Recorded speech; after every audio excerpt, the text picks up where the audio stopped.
Mechanic sues grandpa for fixing cars for free and gets schooled when grandpa turns hobby into thriving pay-what-you-can auto repair business. Here's what happened. Subscribe to Am I the Jerk on YouTube and hit the bell for notifications. My grandpa was a successful man, and in his mid-60s, he decided he wanted to take a step back. So he started selling off his businesses. He sold his various businesses and spent the next few years traveling. As he approached 70, he got bored, in addition to a few new grandchildren, so he needed a bigger house. He sold the old home that he had bought after he got back from Vietnam and bought this massive house on this large piece of land. This property also came with a massive steel barn. Not sure if he ever told anyone about his plans, but right after he got the property, he dumped a ton of money into tools and equipment and converted his barn into a mechanic's dream. Here's just a couple things I remember him having. He had a professional lift capable of lifting full-size trucks. He had those professional oil catchers you see at Quick Lubes. He had a dedicated air compressor system that was designed to power all his power tools. He had a tire machine to mount new tires. He had so much equipment. His tool corner was a massive corner of this barn. His plan? To fix cars, especially for people in need. He lived in a rural community. If you didn't have a car, that was a big problem. So he let everyone know at his local church that he was willing to work on their cars if they provided the parts. He only took a few jobs a week. He was doing this to enjoy himself and help those that needed it. He'd of course do oil changes, change the transmission fluid, and all kinds of various repairs. My grandpa was a talented mechanic. However, he kept the amount of work limited. He was also selective. If you were in need, he'd want to fix your cars. If you had the means to pay, he'd decline and ask you to go elsewhere. One day, the owner of a local car dealership came by and told my grandpa he needed to stop fixing other people's cars because he wasn't properly licensed, didn't have the proper insurances, and was hurting his business. My grandpa explained this is just his hobby. He only does a few cars a week. The owner told him he needs to cut it out or he's gonna sue my grandpa out of business. My grandpa said he laughed over this. What business was this guy gonna sue him out of? The owner walked out. A little while later, my grandpa got served. He was being sued by the owner of the car dealership. My grandpa thought he'd take a trip down to the dealership and try to reason with the man. My grandpa hoped he could come to an understanding. He spoke to the owner and basically explained he only works on people's cars who are down on their luck. The fact is, the people whose cars he was fixing probably couldn't afford to pay a professional dealership to fix their vehicle. He explained that he only does a few cars a week, and he's not all that interested in getting into a fight over his hobby, but he isn't going to back down. Well, they ended up in court. By this point, my grandpa had hired a lawyer who was able to get the city to approve a commercial garage on his property. It helped that he lived on the outskirts of town and had 6 acres of property. The court told my grandpa his auto repair shop is operating illegally. If my grandpa wants to continue, he's going to need to get a business license, get the proper insurances, and if he does that, he'll be good to go. Now, what do you think a man who has nothing but time and money in this situation is going to do? He's going to get his business license and insurances, of course, which he did, and that surprised no one. But he went further. He got a dedicated phone line ran into his shop, hired a full-time mechanic, put up a professional sign, and set up a little waiting area with a water cooler. What shocked everyone even more, he ran a local TV ad saying he was a pay-what-you-can mechanic shop, reservations only. He put ads in the local paper saying the same thing. Yeah, that's right folks. My grandpa is not only a licensed legal auto repair business, he is a certified mechanic on his payroll, and he's running ads. As for his prices, they were quite simple. You either bring the parts yourself and pay the mechanic whatever you wanted. Mechanic got a separate wage from my grandpa, so if you couldn't pay anything, that was fine. Or you could have my grandpa source the parts for you. He'd charge you for the parts and you'd pay the mechanic whatever you want. My grandpa started taking jobs, and boy did that shop get busy. It was impossible to beat grandpa's price. Grandpa was essentially paying to fix your car for you. My grandpa would spend his days with the mechanic that he had hired working on cars. He loved it. The owner of the local car dealership was furious. He sued my grandpa again, They went to court and the judge basically said my grandpa owned a licensed insured auto repair business. What he charges his customers for his services is completely up to him, even if that means doing the work for free. About a year or so later, my grandpa gets a call from a lawyer who says he's representing a potential buyer of the local car dealership. However, the buyer wants to speak to my grandpa. My grandpa agreed. He sat down with the new potential buyer who expressed his concerns about buying the dealership. Service is a major profit center for a dealership, and he's considering buying the local dealership. However, he doesn't want to buy the dealership if my grandpa is going to keep operating the way he is, because it's impossible for a for-profit business to compete against someone selling their services for free. My grandpa agrees that there's no way someone looking to make a profitable business could ever compete against him, so they came to an agreement. The owner buys the dealership, and my grandpa would only work on a few cars a week, maybe 5 or 6, only work on people's cars who are down on their luck and probably too poor to be able to pay a professional dealership to fix their car. Any parts he needs he will buy from the dealership, and any work he declined he'd refer to the dealership. The new owner of the dealership agreed to let my grandpa be and stay out of his way, and that he must hire my grandpa's mechanic. They shook hands, the local dealership was bought out, and for the next 9 years, my grandpa would fix people's cars who were down on their luck. If he had to buy parts, he'd buy from the dealership. As for that mechanic my grandpa hired, he ended up becoming the service manager and did quite well for himself. As for my grandpa, when he was 80, he had a heart attack in his shop. Luckily, one of his grandkids was there and they got him to the hospital and he made a full recovery. But the doctor told him his body couldn't handle working in that garage anymore. He ended up shutting down after that, and for the next 3 years, he looked out his kitchen window staring at his shop, remembering all the fun he had in his garage. He passed away at 83, surrounded by friends and family. My grandpa was a really great guy. That jerk from the dealership just messed with the wrong person.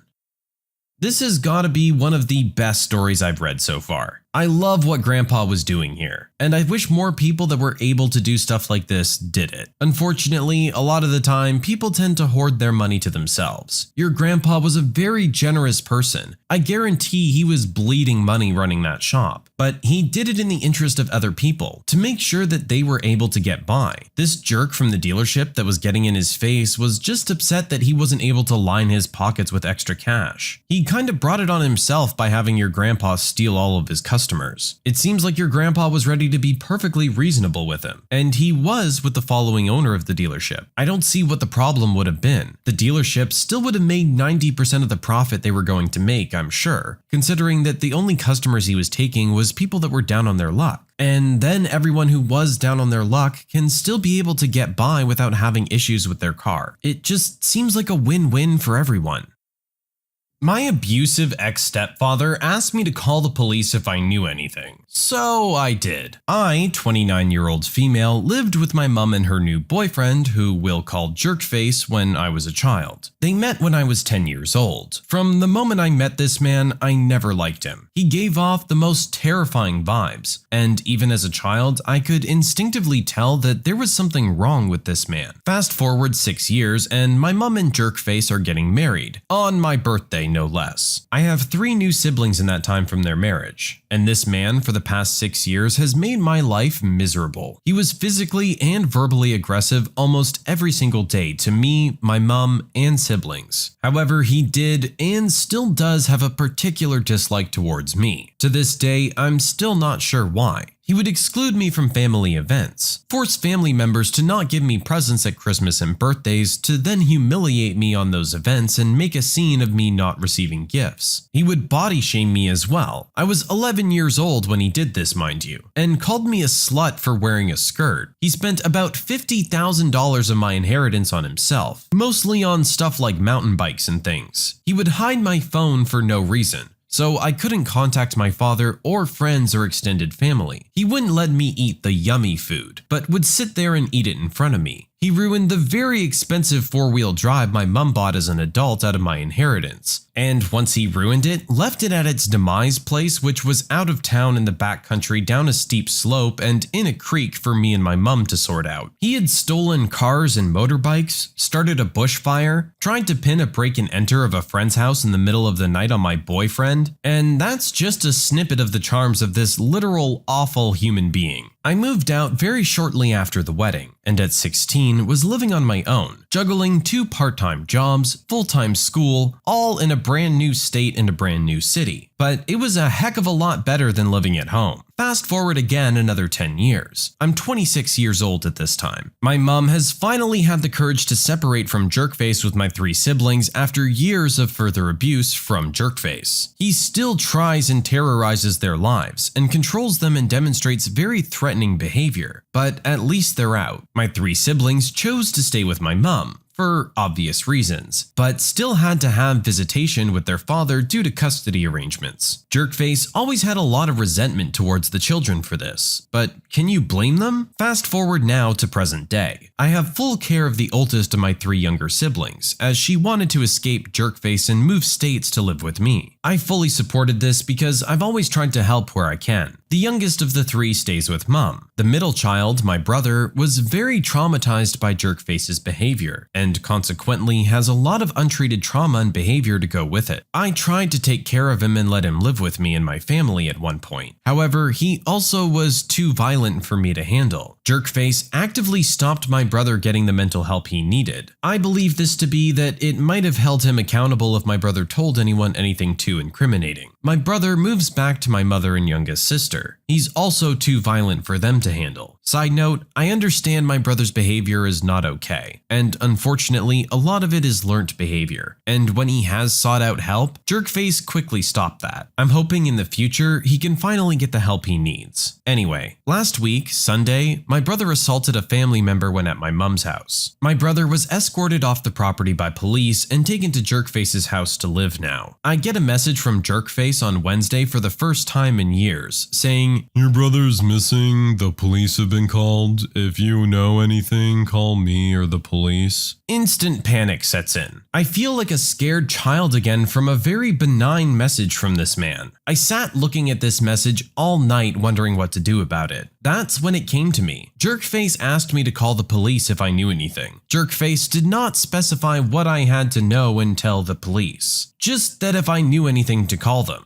So I did. I called the police and told them that I felt I had some very important information to tell them regarding my missing brother. I told them everything. I described all the abuse that had happened to me and my family at great lengths. I told them that if they return my brother when they find him to Jerkface's house, that they'll be putting him in direct danger. I told them absolutely everything. The police were very interested to hear this about Jerkface, and put me on hold while the police officer I was speaking to went to discuss something with her superior. When I get taken off hold, I'm talking to a more senior officer now. He wants me to reiterate the story, which I do. He says someone will call me back. I think, okay. I get a call back not too long after, and they ask if needed, would I sign a statement to what I had said? Of course I agree. I go down to my local police station to sign said statement regarding what I've told the police. There's now an arrest warrant out for Jerkface for a multitude of reasons. Seems there was more on his police file that I wasn't aware of, and I was told that under no circumstances would Jerkface be getting my brother, when he was found, or any of my other siblings back in his care. Now he won't be able to hurt my family anymore, so that's worth smiling over. It's been a slow burn to see any kind of justice come to this evil, entitled, crappy jerk, but my patience eventually paid off. First off, I'm sorry it had to get to such extremes before anything was actually done about this, but I'm glad that you stepped up. I understand why maybe it took some kind of triggering event to do this. You had put it behind you up till now, and getting that message from him just brought up all those old feelings again. I'm glad you were brave enough to make the call. You've definitely at least done your brother a massive favor. Not to mention any of the other kids that may have eventually ended up in his care. At least they don't even have to spend any time with him anymore. Warrants out for his arrest is also a good thing. Him being behind bars and away from other people is probably better for anyone who knows him. My entitled in-laws kicked my sister-in-law out when she came out, so I forced them to sell the same house. My sister-in-law came out as a trans woman when she was 18. My wonderful in-laws kicked her out of the house then and there. They told her to leave the house and threw her out at 8 p.m. with no money or even any documents. And her father took the car keys from her too. She had to walk 8 miles to get to our place. She was crying, and of course we took her in. This is horrible behavior, but my husband and I would have just cut them off if that was all they did. But they doubled down. They refused to hand over any of the documents, and my brother-in-law had to go over and barge into their house to get them. They also cleaned up all the money in the joint account. She had saved up $8K working part-time all through high school. They took the money and also sold her car, which was in their name. They were trying to ruin her life as much as they could. My father-in-law is a small-time businessman, and his biggest account was supplying my employer. I had helped him get the contract, and it was very lucrative for him. My employer was a family business, and they treated long-term employees more like family than employees. I was talking to my boss about what happened. He told me that if I could find someone within 5% of the price my father-in-law offered, they would make the switch. My father-in-law offered us really great rates. He was very good at his job, but he had screwed up the contract. Because even though we always bought from him, we weren't obligated to buy from him. We could switch suppliers anytime, but he got complacent and assumed we wouldn't switch suppliers. It took me 6 months of painful searching to find a supplier who could replace him and get us great rates. This was not a major part of my duties, and I had to put in way more hours than normal to find the supplier. But when I did find them, I waited for a month before informing my boss. You see, my in-laws had been planning to do major renovation for a long time, and it involved tearing down a major portion of their house. I waited until the renovation work had truly started before informing my boss. We started to get supplies from the new supplier the next month itself. It crushed his business. It screwed his unit economics, and he had to scramble to find new customers. They ended up having to sell their house to save the business, and they didn't get a good rate for it because the house was, well, half torn down when they sold it. My in-laws did try to get money from my brother-in-law, but he told them to screw off. My father-in-law is a decent businessman, and he did crawl his way out of the hole they dug for themselves. But even 8 years later, they still haven't bought a new house. I've heard they're still sour about what happened. I mean, I was just doing my job, and if they had kicked her out, they would have still had the house. What goes around comes around, jerks.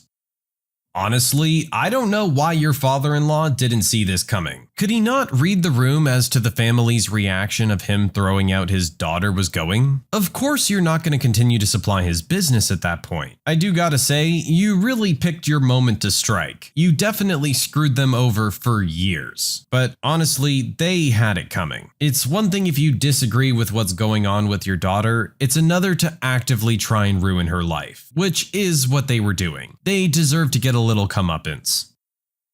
I tried to help out a homeless girl and got completely screwed over in the process. Over the weekend, I was staying at a popular UK chain hotel and thought I was going to be there until Sunday night. Well, 1 p.m. comes and I get back to the hotel early from having lunch, and it turns out they have a strict checkout time of 12 p.m. to get your money back. And I really don't want to stay there all day by myself, miles away just for the sake of it. Over in the corner of the hotel lobby was a little lounge area with a sofa and some armchairs. There was a girl who must not have been much older than 18 or so asleep on the sofa, and you could tell from her appearance that she was sleeping rough and had come inside out of the rain. The hotel reception staff walked over to her and were asking her to leave, which I understand, but I felt horrible for her. I followed her out into the car park and offered her my room key if she promised not to trash the room and as long as she checked out on time. She agreed, and so I went on my way, not really thinking much about it other than how she wouldn't have to sleep outside in the rain. I spoke to my brother later on, and he informed me that if something bad happened to her in the room, then it would be on me. So I was panicked all last night. I tried calling the hotel to tell them the situation, but couldn't get through. When they called me this morning, it turns out that she didn't only trash the room, but that she also urinated in the hallway, tried to smash the vending machine, and was in general a disturbance to other guests. The hotel informed me that I'd have to pay for any damage, and the reception lady gave me a very stern lecture about why they don't just give people rooms when they show up like that. Lesson learned, but at least an 18-year-old girl didn't have to sleep outside in the rain and be open to any number of dangerous situations for a night, I suppose. She didn't have to be a jerk and screw me over though. Hope your lesson was learned. This happened once in a hotel I worked at. Guy paid for 3 nights, stayed 1 and partied with 2 women, left them to stay for the other 2. When housekeeping went in, everything was destroyed. TV, lamps, furniture, bed, everything. He was only charged $1,500 for damages and tried to dispute the charge, saying he wasn't the one who did it. We asked if he knew the women who did the damage, and he couldn't even give us a name. His wife called a few days later wanting an itemized bill of damages and photos to use in her divorce case. I feel really bad for our original poster on this one. He was genuinely trying to do something nice for someone in need. It's unfortunate that it got taken advantage of the way it did. I'd like to think that most people wouldn't do this when given this opportunity to actually sleep in a bed when you haven't had that chance in a while, but I guess it really depends on the person. I do totally understand the decision to want to help her out though, and I have a lot of respect for our poster for doing that. I'm really sorry you got screwed over. When you subscribe, make sure to hit the bell to turn on notifications. Put the playlist on in the background to finish listening to all the stories, linked at the top of the description. And if you like Am I the Jerk, give Am I the Genius a shot, linked in the description as well. Either way, thanks a lot for watching, and we'll see you guys next time.